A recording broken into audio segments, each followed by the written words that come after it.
Good morning বন্ধুরা, কেমন আছো তোমরা সবাই? আশা করি ভালো আছো। তোমাদের আশীর্বাদে আমরাও ভালো আছি। তো এখন ঘড়িতে বাজে সকাল 8টা। তো 8টা থেকে তোমাদেরকে সাথে নিয়ে এখন থেকে ভিডিওটা স্টার্ট করলাম। তো কদিন পর তো শরীরটা ভীষণই খারাপ ছিল, তো সেই কারণে আর ভিডিও করতেই পারিনি। তো আজকে শরীরটা একটু ভালো হয়েছে। তো এই আজকে যে ভিডিওটা দেখছো এটা হচ্ছে না শনিবারের ভিডিওটা তো করাই ছিল, তো শুধুমাত্র এডিট করতে পারিনি, তো সেই কারণে তোমাদের সঙ্গে শেয়ার করা হয়নি। তো আজকে একটু রোদের মুখ দেখা গিয়েছে। কদিন পর তো আবহাওয়াটা একদমই ভালো ছিল না, মেঘলা মেঘলা আবহাওয়া, কিছুই যেন ভালো লাগছিল না। আর শরীরটা তো ভীষণই খারাপ ছিল, ওই অবস্থাতে না সব কিছু কমপ্লিট করতে হয়েছিল। তো একবার করে কাজ করি, একবার করে শুয়ে পড়ি। আর মেঘলা মেঘলা আবহাওয়া, কাজ যেন করতেই একদম ইচ্ছা হচ্ছিল না। তো কিছু করার নেই, কাজ তো করতেই হবে। তো উঠে অতি কষ্টে কাজগুলো করেছি। আজকে শরীরটা একটু ভালো হয়েছে, তো ভাবলাম ভিডিওটা একটু এডিট করে তোমাদের সঙ্গে পোস্ট করে দিই। তো সকালবেলা ঘুম থেকে উঠেছি, উঠেই দেখো একটু কফি করে নিয়েছি।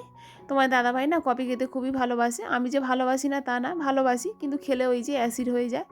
তো একটু ভালোবাসে বলেই করি, মাঝে মাঝে খাওয়া হয়। আর আগের দিন রাত্রেবেলা না কিছু আটা বেঁচে গেছিলো, রুটি করেছিলাম, তো সেটা দিয়ে একটু রুটি করে নিলাম। তো সকালের টিফিনটা খাওয়া হয়ে গেল। ওদিকে ছেলে এখনও পর্যন্ত ঘুমাচ্ছে, ওঠেনি। আর মেয়ে ঘুম থেকে উঠে না, মেয়ে পড়তে বসে গেছে। তো আমি আবার এদিকে টুকটুক করে সংসারের কাজকর্মগুলো সেরে নিচ্ছি। তো আবার তো রান্না করতে হবে, গ্যাস ট্যাসগুলো মুছে পরিষ্কার করে নিলাম। আর আমি না প্রতিদিন যখন রাত্রেবেলায় ঘুমাতে যাই না, ওই ঘরদোর বলো, গ্যাসটা সমস্ত কিন্তু মুছে বা ঝাঁটটার দিয়ে তারপর শুতে যাই। কারণ সকালে তাহলে কাজটা অনেকটাই চাপ কমে যায়। আর রাতেরবেলা তো বাসনগুলো সব মেজে রেখে দিই, তাহলে সকালে কাজটা অনেকটাই কমে যায়। আর তবে শীতকালে না বাসন মাজতে একদমই ইচ্ছা করে না রাতের দিকে, কিন্তু করে রাখলে কী বলো তো, সকালের দিকে না অনেকটা কাজটা হালকা হয়ে যায়। তো এবার দেখো ঘরটারগুলো ভালো করে গুছিয়ে নিচ্ছি, হ্যাঁ পরিষ্কার করে নিচ্ছি। এগুলো না আমি বেশিরভাগ সময় সন্ধ্যার সময়টাই করি। তো আজকে হাতে একটু সময় রয়েছে, তো ভাবলাম একটু গুছিয়ে নিই, পরিষ্কার করে মুছে নিই। তো একবার প্রতিদিনও অল্প অল্প করে যদি মোছা হয় না, তো অতটা আর নোংরা হয় না।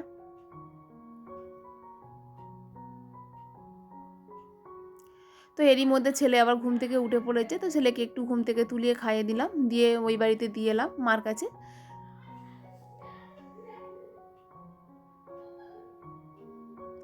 আজ এই দেখতে পাচ্ছ ঝাড় দিচ্ছি, অতির কষ্ট করে ঝাড় দিচ্ছি বলতে গেলে, কোমরে মাজানে এত পরিমাণে কষ্ট হচ্ছে না, কি বলবো, উঠেই দাঁড়াতে পারছি না। তো সেই জন্য নিচু হয়ে হয়ে ঝাড় দিচ্ছি। আর এই যে কুস্তাটা দেখছো, কুস্তাটা ভেঙে 3-4 টুকরো হয়ে গেছে, তো সেই কারণে কেনা হচ্ছে না। তো এদিকে স্নান টান করে চলে এসেছি, একটু ঠাকুরের জলও দিয়ে দিচ্ছি। আর এই তাড়াতাড়ি স্নান করছি বলে না, কদিন পর একটু মেঘলা মেঘলা আবহাওয়া ছিল, তো ভাবলাম তাড়াতাড়ি স্নান করলে ঠাকুরের জলটাও তাড়াতাড়ি দেওয়া হয়ে যাবে। আর ওই কারণে বিশেষ করে ভীষণই শরীর খারাপটা বেশি কারণেই হচ্ছে। বেলার দিকে স্নান করলে না অতটা কষ্ট হয় না, সকালের দিকে স্নান করলে একটু ঠান্ডার মতো ধাত রয়েছে না, তো সেই কারণে শরীরটা ভীষণই খারাপ করে। আর এদিকে দেখতে পাচ্ছ ঠাকুরের জল দিচ্ছি, ছেলে ওখানে দাঁড়িয়ে আছে, যে কাজটা করবো পিছনে পিছনে ঘুরে বেড়াবে, সব কিছু কাজের গণ্ডগোল বলতে গেলে। তো সেই কারণে না তোমাদের সঙ্গে সব কিছু আর শেয়ার করতে পারি না, কারণ ক্যামেরা স্ট্যান্ডটাকে না দাঁড় করাতে পারি না, ও ধরে টানাটানি করে, তো সেই কারণেই। তো এখন ঘড়িতে ওই 11টার মতো বাজে, তো সব কাজকর্ম মোটামুটি কমপ্লিট হয়ে গেছে। তো ওদিকে ঘরটার ঝাড় দিয়ে মুছেও নিয়েছিলাম, আর এদিকে রান্নাও চাপিয়ে দিয়েছি। এখন না একটু অন্য প্রসেসে রান্না করছি, ওই মিক্সির মধ্যে না টমেটো, আদা, রসুন, পেঁয়াজ সব কিছু পেস্ট করে নিলে কী বলো তো, সব কিছু একসঙ্গে পেস্ট হয়ে গেলে না রান্নাটা খুবই তাড়াতাড়ি হয়ে যায়।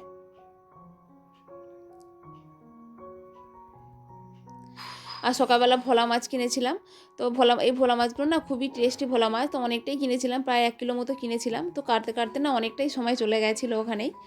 আর ওই কাটতে কাটতে কতবার যে ঢাকা দিয়ে দিয়ে উঠতে হয়েছে তোমাদেরকে কি বলবো, উঠে বলতে গেলে দোকানে কাস্টমার সামলাতে হয়েছিল, তো অনেকবারই উঠেছি।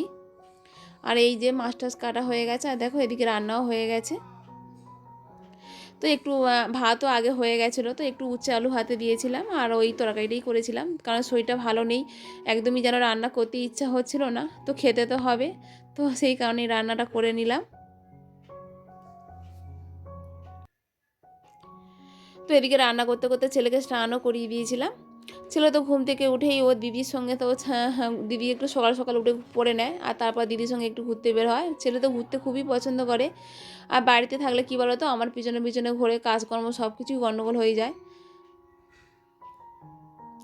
এই মাছটা যে একটু ভাজা হয়েছিল, তো তেল চিটে অনেকটাই তো চারিদিকে হয়েছে, তো একটু মুছে নিলাম চারিদিকটা। আর এই নিচের দিকটা একটু মুছে নিলাম, কারণ চারিদিকে তেল তো ছিটকে পড়ে।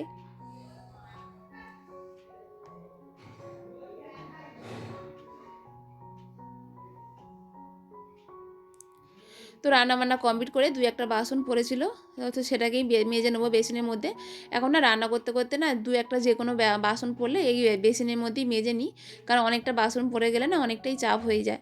তো ভাবলাম অল্প অল্প করে মেজে নিলে তাহলে কাজে অনেকটাই সুবিধা হয়ে যাবে। তো বন্ধুরা, আমাদের ভিডিও তোমাদের কেমন লাগছে তোমরা অবশ্যই একটা কমেন্ট করে জানিও। আর ভিডিওটি যদি ভালো লেগে থাকে তাহলে একটা লাইক করে দিও। আর চ্যানেলে যদি নতুন বন্ধু হয়ে থাকো তাহলে চ্যানেলটিকে সাবস্ক্রাইব করে ছোট্ট পরিবারের পাশে থেকো। আর যারা যারা চ্যানেলটিকে সাবস্ক্রাইব করে দিয়েছো তাদেরকে তো অসংখ্য ধন্যবাদ। তোমার দাদাভাই দোকান থেকে চলেও এসেছে, আর এদিকে ভাত বেড়ে নিচ্ছি। তো একটু টমেটো ভাতে দিয়েছিলাম আর একটু উচ্চ আলু ভাতে দিয়েছিলাম। তো টক টক লাগে না, টমেটো ভাতে দিলে খেতে বেশ ভালো লাগে ভাতের সঙ্গে। তো চলো খাওয়া দাওয়া কমপ্লিট করে পরে আবার তোমাদের সঙ্গে দেখা হচ্ছে। গুড ইভিনিং বন্ধুরা, শুভ সন্ধ্যা। তো এখন ঘড়িতে 7টার মতো বাজে। তো দেখো সন্ধ্যার সময় খিচুড়ি বসিয়ে দিয়েছি। তো একটু ঠান্ডা ঠান্ডা আবহাওয়া, খিচুড়ি খেতে তো খুবই ভালো লাগবে। আর এখন তো শীতকালের সবজি, তো সব রকম সবজি দিয়ে যদি খিচুড়ি করা যায় খেতে তো ভালোই লাগবে। তো নিরামিষ খিচুড়ি করছি। আর এই যে মিক্সির মধ্যে একটু টমেটো, একটু আদা আর ওই গরম মশলা পেস্ট করে নিয়েছিলাম, তো ওইটা দিয়েই করেছি। আর যখনই আমি খিচুড়ি করি না, ওই সবসময় নিরামিষ খিচুড়ি করার চেষ্টা করি, খেতে না বেশ ভালো লাগে। আর খিচুড়িটা খেতে না দারুণ হয়েছিল। তো এর সঙ্গে একটু বেগুনও ভেজে নিয়েছিলাম। আর তোমার দাদাভাই না খেতে ইচ্ছা হয়েছে, শরীরটা তো খুবই খারাপ, তো ভাবলাম খেতে ইচ্ছা হয়েছে, না করলে আবার মনটা কেমন হবে।